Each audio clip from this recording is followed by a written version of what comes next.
What is going on, guys? Welcome to your 43rd, I think, Objective-C tutorial. I don't know who's keeping track. But anyways, in this tutorial, we're going to be covering the scope of variables. Sounds super exciting. It's not mouthwash.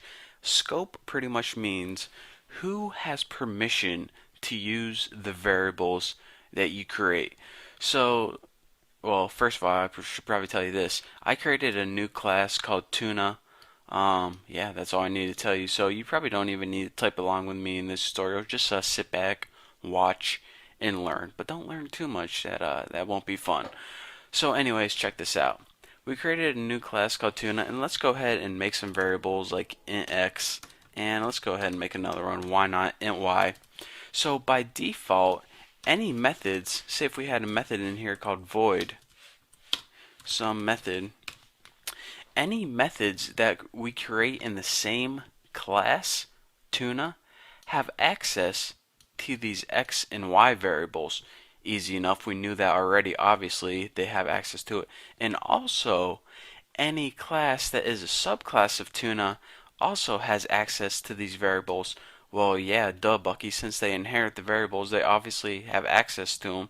So, Objective-C made a special keyword, and that's called these variables are protected. That means that only methods in the same class and subclasses of Tuna can use these variables. So say for example our characters class right here. We can't alter the Tuna variables x and y. We can only alter the characters variables, which is C1, C2, all the variables we made in the characters class right here. And likewise, Tuna does not have access to these variables right here. You're saying, alright, but so why are you telling me this? I mean, all variables are going to be treated like this. We already knew this, but you're wrong. See, Objective-C made things called directives, and these are ways that you can treat variables differently depending on how they are directed, I guess you could say. Now, by default, these are all protected, but there's also something that you can do, and it's called to make the variables private. Now, I told you guys before, not only methods in this class could access them, but also if Tuna had a subclass, then that subclass had access to these variables as well. But there's going to come times where you don't want subclasses to have access to these variables. So if you want only the methods in this Tuna class and no subclasses to have access to these variables, here's what you need to do. In your variable declaration, before you even start typing any variables, go ahead and press at private. Now any variables you type under here, int y, int g, these are going to be private variables. And what private variables mean is only methods in this class are going to have access to them. So if you're saying, alright, well what if I only want two private variables and the rest I want protected, which is pretty much the ones we've been learning before. By default, everything's protected. We just want these two special private ones.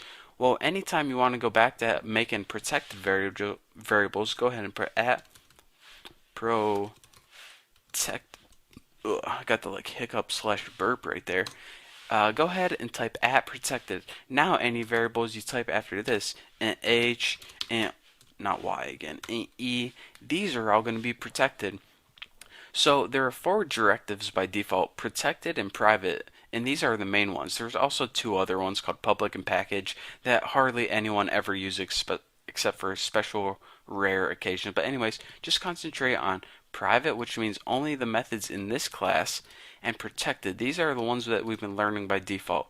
And again, by default, you don't need to put protected at all. That's what they are usually. Just if you ever have private first, then you need to switch back to protected. So these directives are kind of like a switch. As soon as you put private, any variables that you create are going to be private until you switch back to protected. So I mean, that's pretty much it. So again, what I'm saying, these two variables right here, they can only be used by methods in this class, not subclasses. And these can be used by methods in subclasses as well, as long as methods in this class. Same thing we've been learning before. And the other directives, public and package, don't use until I tell you to, because you're probably going to use them.